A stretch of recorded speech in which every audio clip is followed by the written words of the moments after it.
It was supposed to be just another ordinary evening. She had stopped by the small grocery shop near her apartment to pick up a few things for dinner. The sky was soft gray, hinting that rain was coming soon. With her bag in one hand and phone in the other, she walked up the narrow staircase to her building. She had walked those steps hundreds of times before, but that night something was different. Maybe it was the slippery floor, or the way her mind was lost in thought. She didn't notice the small puddle near the corner step until it was too late. Her foot slipped, and before she could grab the railing, she felt herself falling forward. The groceries flew out of her hand. Apples rolling, a carton of milk bursting open on the ground. A sharp pain ran through her ankle, and she gasped, clutching the step. The world seemed to blur for a moment. She tried to move, but couldn't. Her ankle throbbed painfully, and frustration mixed with embarrassment filled her chest. Then she heard footsteps, quick, heavy ones coming from below. She looked up just as someone came running up the stairs. He was tall, wearing a gray hoodie and holding a set of keys. He looked startled when he saw her sitting there on the step, wincing in pain, surrounded by scattered groceries. "Are you okay?" he asked, his voice calm but filled with concern. She tried to smile through the discomfort. "I'm fine," she said quietly, even though it was clear she wasn't. She tried to stand up, but the moment she put weight on her foot, she winced and almost lost balance again. Without hesitation, he stepped closer and gently placed his hand on her shoulder. "Don't move," he said softly. "You've hurt your ankle. Let me help you." Before she could protest, he bent down and checked her ankle carefully. His touch was gentle but firm, like someone who knew how to handle pain with patience. She felt awkward being helped by a stranger, but something in his voice made her trust him. "I live 2 floors up," he said. "I can help you get home." She hesitated. She wasn't used to accepting help. She had always handled things alone, but her ankle burned with pain, and deep down she knew she couldn't make it up the stairs by herself. "Okay," she whispered. He nodded once, and without another word, he carefully slid one arm behind her back and the other under her knees. In one smooth motion, he lifted her off the cold step. She gasped softly, surprised by how effortlessly he carried her. It wasn't just his strength. It was the care in how he held her, making sure her leg didn't twist or hurt more. As he climbed the stairs, she felt her heartbeat quicken, not just from the pain, but from the strange comfort of being helped, something she hadn't felt in a long time. The hallway lights flickered above them, and the air smelled faintly of rain. She could hear his steady breathing and the quiet sound of his shoes against the stairs. When they reached her floor, she pointed weakly toward her door. "That one," she said. He set her down gently, steadying her as she unlocked it. "Do you need to go to the hospital?" he asked, still holding her elbow to keep her balanced. "I think it's just a sprain," she said. "I'll rest and put some ice on it."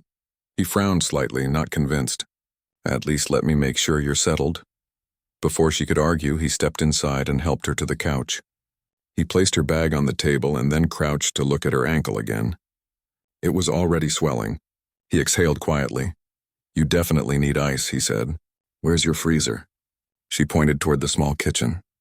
He moved quickly, opening cabinets until he found a towel and an ice tray. When he came back, he wrapped the ice in the towel and placed it carefully on her ankle. She flinched a little at the cold, and he looked up apologetically. "Sorry, it'll help with the swelling," she nodded, watching him quietly. He had kind eyes, the kind that looked both tired and gentle at the same time. He seemed like someone who had seen his share of long days. After a few minutes, she finally spoke. "Thank you for helping me." "I really appreciate it," he smiled faintly. "It's okay. Anyone would have done the same." But deep down, she knew that wasn't true. Not everyone stops to help, especially not like this, and with care, with patience. The rain began outside, tapping softly against the window. The sound filled the silence between them. "I'm sorry you had to carry me," she said after a while, her voice quiet but sincere. He shook his head lightly. "It's not a problem. I've carried heavier things," he said with a small grin. And for the first time since she fell, she laughed. It wasn't a big laugh, just a soft one, but it felt like a relief. He stayed for a few minutes longer just to make sure she could move a little without too much pain. Before leaving, he said, "If it gets worse tonight, just knock on my door. I'm in 4B, she nodded, repeating the number in her head. "Thank you again," she said, and he gave her a small nod before walking out. When the door closed behind him, The apartment felt strangely quiet.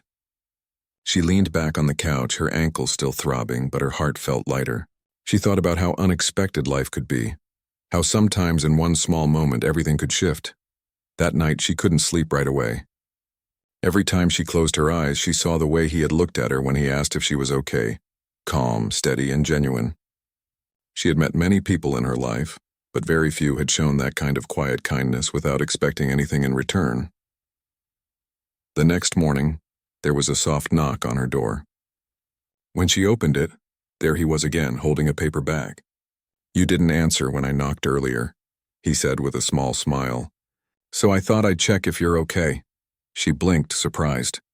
"You didn't have to." "I know," he interrupted gently. "But I wanted to." He handed her the bag, some groceries, a small bottle of pain cream, and a pair of elastic bandages. She didn't know what to say. Gratitude filled her chest in a way she couldn't quite put into words. "You really didn't need to do all this," she said softly. He shrugged, his smile still calm. "I had to buy a few things for myself anyway. And besides, I figured you might not want to limp down those stairs again today." His tone made her laugh again, a real one this time. "You're right about that," she said.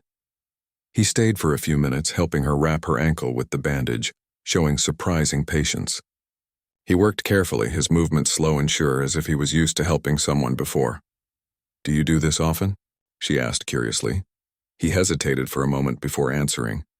"My wife used to get migraines. I learned to keep calm when someone's not feeling well." The way he said "used to" carried a quiet sadness, one that she felt immediately but didn't ask about. She only nodded, respecting his silence. When he finished wrapping her ankle, he looked up. "There," he said. "That should help you move around a little better." "Thank you," she said again. "You're really kind." He smiled a little but didn't say anything. After a few seconds, he added, "If you need anything, I'm around most evenings. My son keeps me busy, but I'm not far." She watched him leave again, this time noticing the small details she had missed before. The tired lines around his eyes, the quiet strength in how he carried himself. As the day went on, she realized something strange. She kept thinking about the moment he carried her up those stairs, not because of the pain or embarrassment, but because of how safe she had felt in that brief moment. Safe in a way she hadn't felt in a long time. That evening, when the rain started again, she looked out the window and thought about how sometimes people come into your life in the most unexpected ways. You don't plan it. You don't look for it. It just happens. And sometimes it starts with something as simple as a fall, and a stranger who cared enough to stop and carry you home. The next few days passed slowly. Her ankle was still sore, and though she could walk with a limp, she mostly stayed inside. The quietness of her apartment was both peaceful and lonely. She worked from home, answering emails, watching the rain outside, and thinking about how strange life could be. One moment you're rushing up the stairs, and the next a stranger is carrying you like you matter. Every morning she heard familiar sounds in the hallway, a child's laughter, the thump of small feet, and his voice telling someone to put on their shoes. It made her smile without even realizing it. She didn't know much about him, only that he lived upstairs and had a young son. But since that night, she couldn't stop thinking about how gentle he had been, how calm, how certain. On the third morning, there was another knock at her door. When she opened it, she saw him again. This time he wasn't holding groceries, but a small food container and a warm smile. "I made soup," he said simply. "My son says it helps people heal faster." She blinked, surprised again by his kindness. "You didn't have to do that," he smiled lightly. "I know, but I wanted to." He stepped inside and placed the container on the table. The smell was comforting, homemade, rich with vegetables and herbs. She couldn't remember the last time someone cooked for her. "You really shouldn't trouble yourself," she said softly, sitting down. He shook his head. "It's not trouble. I like cooking. My boy and I do it together most nights." His words carried a quiet warmth, the kind that didn't feel forced. She looked at him curiously. "You cook every day?" "Almost," he said. "It helps me unwind after work. And it's our little routine. He chops vegetables, or at least tries to, and I do the rest." She smiled, imagining the small scene. "That's sweet. How old is he?" 7, he said, a hint of pride in his tone. "He's shy with new people, but once he trusts you, you'll never stop hearing his stories." They both laughed softly, and for a while it felt easy. Two people talking about ordinary things. The kind of moment that reminded her of simpler times. When he was about to leave, she said, "Thank you for the soup. It smells wonderful," he smiled. "You're welcome, rest up. And if you need anything, don't hesitate to call upstairs." After he left, she sat quietly with the bowl in her hands, feeling a warmth that wasn't just from the food. It had been a long time since anyone had cared enough to check on her like this. She had always kept to herself, busy with work, rarely talking to neighbors, too cautious to open up. But this man seemed different. He didn't push, didn't pry. He just helped and left when it was time. That evening, she heard a knock again, smaller, softer this time. When she opened the door, a little boy stood there holding a small drawing. His big brown eyes looked up shyly. "Dad said to give you this," he said in a tiny voice. She crouched down to take it. The picture showed 3 stick figures, 2 big ones and 1 small one, standing next to a staircase. At the bottom there were some colorful scribbles that looked like groceries. "It's beautiful," she said with a smile. "Did you draw this?" He nodded proudly. "That's you when you fell," he said honestly, then quickly added, "But Dad carried you and made it better." She couldn't help but laugh softly. "Yes, he did." The boy smiled and turned to leave. But before he did, he said, "Dad says you're strong."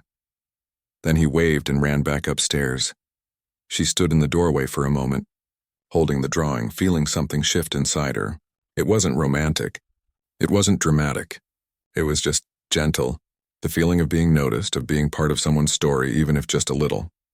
The next day she baked cookies, something she hadn't done in years. When she was done, she wrapped them in a small box and decided to bring them upstairs. It was her way of saying thank you. She climbed the stairs carefully, holding the railing. Her ankle was still sore, but better. When she reached his door, she hesitated for a moment before knocking. He opened the door almost immediately, surprised to see her. "Hey," he said. "You're walking." "Almost," she said with a small grin. "I brought something for you and your son. Just a little thank you." He looked touched.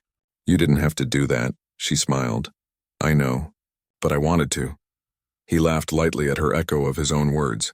"Come in," he said, stepping aside. His apartment was warm and cozy. Not perfect, not fancy, but lived in. There were toys scattered near the couch, a few drawings taped to the fridge, and the smell of something cooking on the stove. The boy was sitting on the floor building something with blocks. "Hi," she said gently. He looked up and smiled shyly. "Hi, I brought cookies," she said, placing the box on the table. His eyes widened. "Chocolate chip?" "Maybe," she teased. "You'll have to check." The boy giggled and ran to open the box. When he took a bite, he grinned. "They're perfect," his father smiled, shaking his head. "You've made a new friend, it seems." They spent the next hour talking. She learned that he worked as a mechanic, that he'd moved into the building 2 years ago after losing his wife. His parents lived far away, and he was raising his son on his own. It hadn't been easy, but he didn't complain. "I just take it one day at a time," he said. "Some days are better than others." She listened quietly, feeling both admiration and empathy. He spoke with such honesty without trying to sound strong or perfect. "Do you ever get lonely?" she asked softly. He paused for a moment before answering. "Sometimes," he said. "But then I look at him and I realize I already have someone who needs me more than anything else. That keeps me going." His words stayed with her. There was something powerful in the way he accepted life. Not as something easy, but as something worth living through. Before she left, the boy ran up to her again and handed her a small toy car. "For you," he said. She smiled. "But it's yours." He shook his head. "Dad says when people help each other, they share things." Her heart softened. "Then I'll keep it safe," she said. That night, as she sat on her couch with the toy car beside her, she thought about the little family upstairs.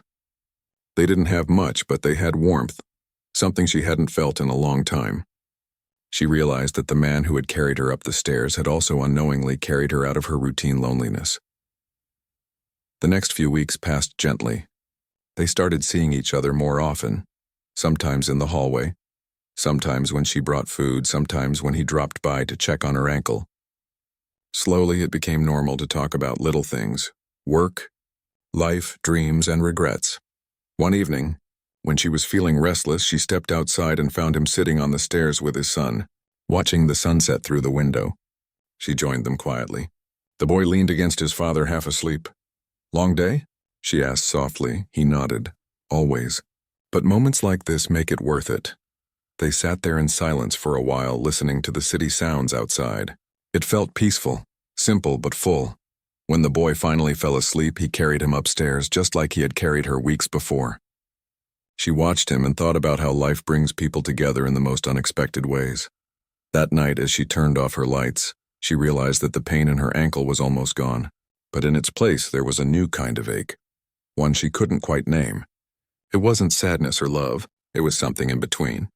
A quiet hope that maybe, just maybe, this was the beginning of something real.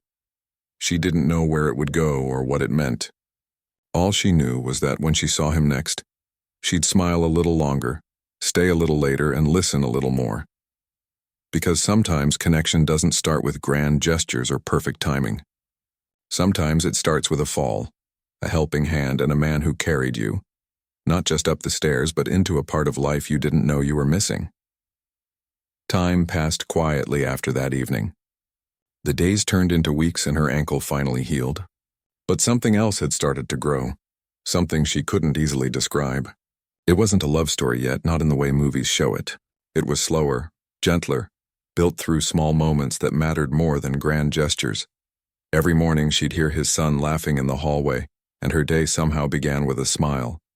Sometimes they'd bump into each other near the stairs or in front of the building. It always started with small talk, a hello, a quick joke, or a comment about the weather. But little by little, those conversations grew longer, warmer, more personal. One Saturday morning, she was watering her small balcony plants when she heard a knock at her door. When she opened it, the little boy stood there again, holding a jar of homemade lemonade. His father stood a few steps behind him, smiling softly. "We made too much," the man said. "Thought you might want some." She laughed, letting them in. "You two are becoming my favorite neighbors," she teased. The boy grinned proudly and placed the jar on her kitchen counter. "Dad said you like sweet things." She raised an eyebrow playfully. "Did he now?" The man chuckled, running a hand through his hair. "He's exaggerating. I just said you probably have a sweet tooth." She smiled, pouring the lemonade into 3 glasses. "Well, he's not wrong." They spent that morning talking like old friends. The boy showed her his new drawings, and his father listened quietly, occasionally smiling when his son got too excited. She noticed how gentle he was with the child, how he never raised his voice, never interrupted. He listened like every word mattered. Later that afternoon, when the boy fell asleep on the couch, they sat on the balcony together, watching the sky slowly change color. The man looked out quietly and said, "It's strange. I used to watch sunsets like this with my wife. She loved evenings, said they made the world softer." She turned to him, her voice soft. "You must miss her a lot," he nodded. "Every day. Some days are easier than others. My son doesn't remember much about her, but I tell him stories so he won't forget." There was a long pause. The air was calm, filled only with the sounds of the city far below. "Sometimes," he continued, "it feels like life has a funny way of giving back. I thought I was done meeting anyone new. I thought my world was just work and my boy. But lately—" He stopped mid-sentence, shaking his head. "Never mind," she smiled gently. "Lately what?" He looked at her, his eyes warm and honest. "Lately it feels lighter. Like maybe things don't have to hurt forever." Her heart softened at his words. She didn't reply, but the silence between them said enough. It was the kind of silence that didn't need to be filled, just shared. After that day, they began spending more time together, not on purpose, but naturally. Sometimes she'd help his son with homework while he cooked. Other times they'd all have dinner together, laughing about small things. It felt easy, almost like they had known each other much longer than they actually had. One rainy evening, there was a power cut in the building. The lights flickered and went out, leaving everything in darkness. She was sitting alone in her living room when there was a knock on her door. "Hey," he said when she opened it, holding a small flashlight. "You okay? Power's out everywhere." "I'm fine," she said, smiling at the little circle of light moving across the wall. "Just trying not to trip over things," he grinned. "Mind if we keep you company? My boy's scared of the dark." "Of course not," she said quickly. "Come in." They sat together in the glow of the flashlight, candles scattered across the table. The boy sat close to his father, and she sat across from them. The shadows danced on the walls as they talked quietly. At one point she asked, "What's your favorite memory of her?" He thought for a moment. There was a night when we got caught in the rain just like this. We ran for shelter completely soaked and she just started laughing, like the world had no problems. That sound, I still hear it sometimes. She listened closely, her chest tightening. There was so much love in his voice, but also acceptance. He wasn't clinging to the past and he was honoring it. "You loved her deeply," she said softly. He nodded. "I did, I still do in a way. But love doesn't have to end when someone's gone. It just changes shape." The words stayed with her long after the lights came back on. That night when she went to bed, she thought about her own past, the heartbreak she had tried so hard to forget. She had built walls around her heart, thinking it was safer that way. But somehow, without even trying, this small family upstairs had begun breaking those walls without force. Just with kindness, laughter, and quiet moments that felt real. A few days later, she decided to invite them over for dinner. She cooked her favorite dishes, nervous for reasons she couldn't explain. When they arrived, she greeted them with a bright smile. "Wow," he said, looking at the table. "This looks amazing," she laughed softly. "Don't say that until you've tasted it." The boy clapped his hands. "I'm hungry." They sat together, talking and laughing. It wasn't fancy, but it was warm, full of stories, jokes, and the feeling of belonging. After dinner, they played a board game. The boy was competitive. She pretended to lose just to make him happy, and his father watched them with quiet joy. When it was time for them to leave, the boy hugged her before going. "You're like family now," he said innocently. Her eyes softened. "That means a lot," she said. After the door closed, she stood for a moment, feeling a mix of emotions. She didn't know what to call it, this bond they had built. It wasn't love, not yet, but it was something honest, something that made her look forward to every new day. Weeks passed, and their friendship only grew stronger. They started sharing more, their fears, their mistakes, their hopes. One night they sat on the same staircase where he had once carried her. "Do you ever think about how strange it is that we met this way?" she asked, smiling. He chuckled. "I do. You fell, I panicked, and somehow it turned into this? She asked teasingly. He smiled softly. "Something good." The quiet moment between them felt deeper than words. They didn't need to label it. What mattered was that they had found comfort in each other. Two people who weren't looking for love but found connection anyway. Later, as they were about to go inside, he said, "You know, when I carried you that day, I thought it was just about helping someone, but now I think maybe life was helping me too." Her heart tightened at his words. She didn't know how to reply, so she just smiled and said quietly, "Maybe it helped us both." That night, as she lay in bed, she realized something. The man who once seemed like a stranger had become a part of her story. His laughter, his kindness, his little boy, they had filled the quiet corners of her life with light again. It wasn't a fairy tale. It was real life, slow, imperfect, but beautiful in its simplicity. And though neither of them said it out loud, they both knew something was changing. Something had begun the day he carried her up those stairs. Not just a friendship, not just gratitude, but the slow unfolding of two lives that had once been broken, learning to heal together. The days were getting longer and the evenings warmer. The quiet bond they had been building began to feel like a small, safe world in the midst of everything else. It wasn't rushed or forced. It was the kind of connection that grew naturally, slowly, almost without them realizing it. One afternoon, she was sitting by her window, reading a book when she heard the familiar sound of little feet running down the hallway. His son was here, excited as usual. He peeked through the door with a grin. "Hi," he said. "Hi," she replied, smiling. "What's got you so happy today?" "I learned a new magic trick," he said proudly. "Do you want to see?" She nodded. Of course, he held out a coin and with a quick flick of his hand made it disappear. Then he produced it from behind her ear. She laughed softly, clapping her hands. "That's amazing," she said. "You're going to be a great magician." Before the boy could answer, his father appeared behind him, smiling softly. "You've been practicing a lot," he said. "Yes," the boy replied, bouncing on his toes. "I want to show her every trick I know." She watched them, feeling warmth in her chest.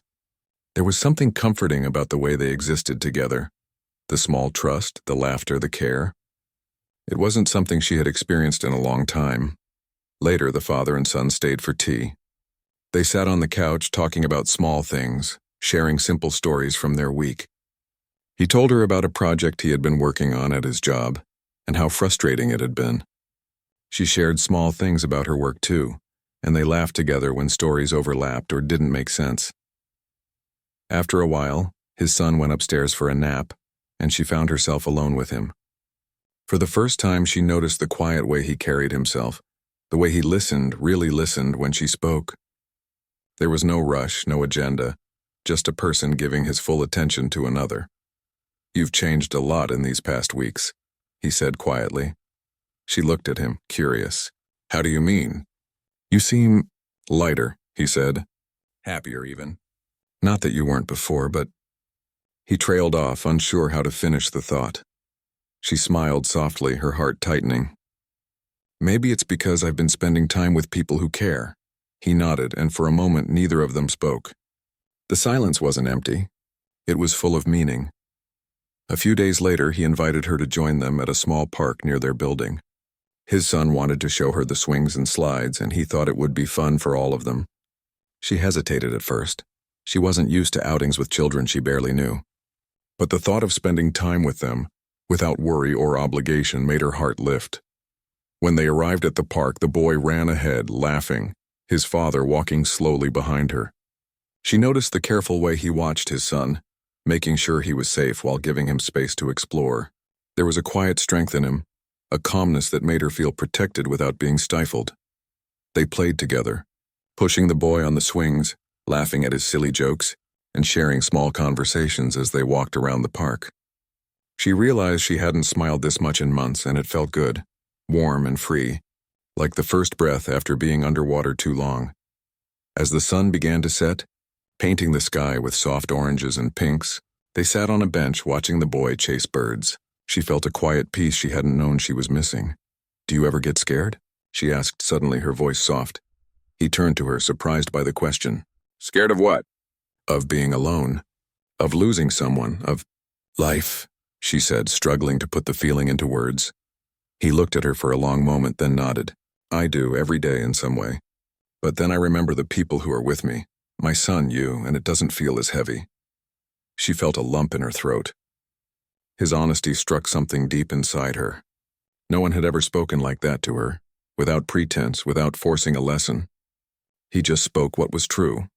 That evening, when they returned to their building, the boy was tired but happy.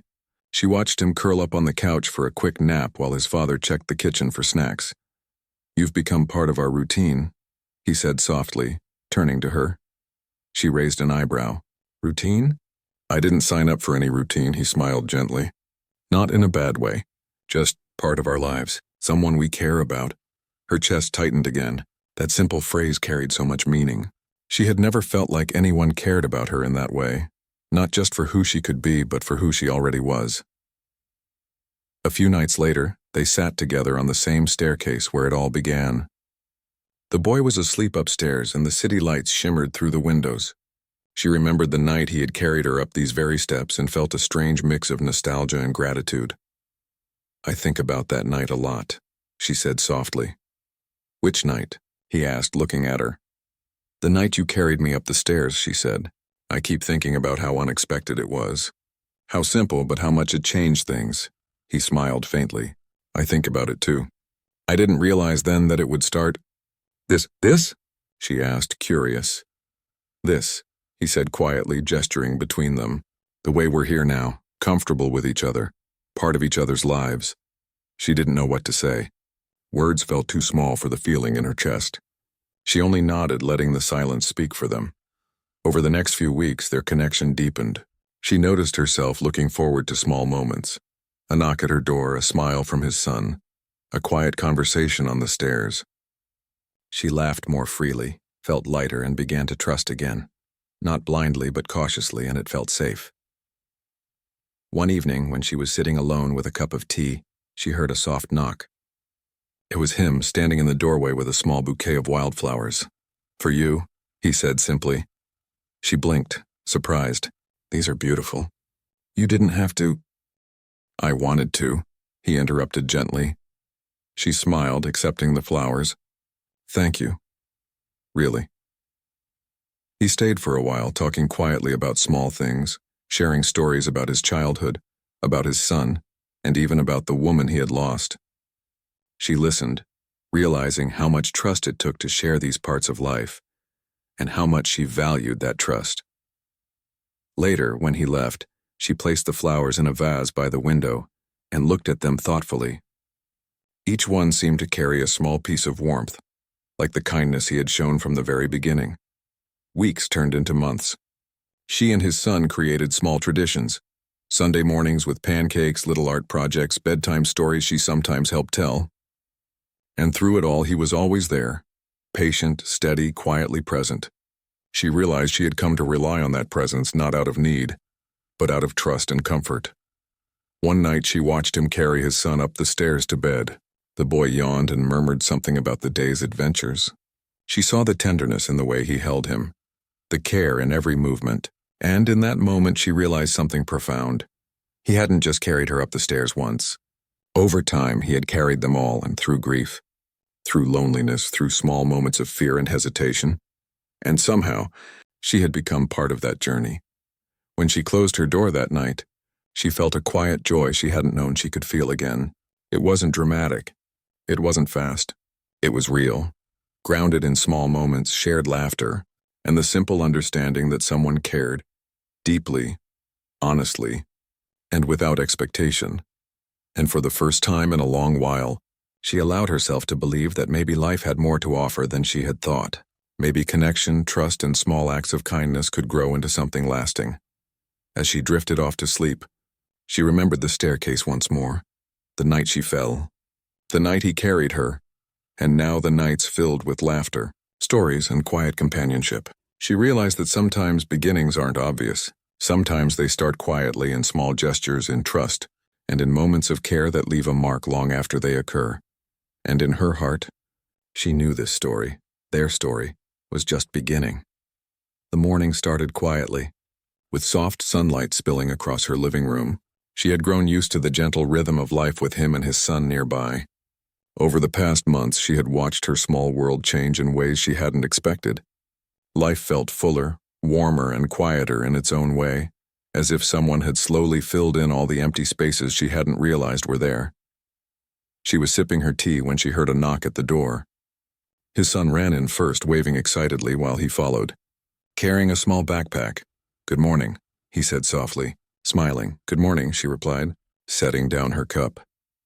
His son ran over to show her something he had made in school, a small handmade card covered in colorful drawings and glitter. She laughed softly, amazed at the effort and care he had put into it. "This is beautiful," she said, holding it carefully. "Did you make this for me?" He nodded proudly. "I did. Dad says you always help me with things, so I made this for you." She felt a warmth spread across her chest. Even small gestures like this one carried weight. They weren't grand or dramatic, but they were real. They mattered. Later that day, he suggested they go for a walk in the neighborhood park. It was a mild, breezy afternoon, perfect for walking. She agreed, feeling a sense of comfort and anticipation that wasn't about excitement or romance, but about connection.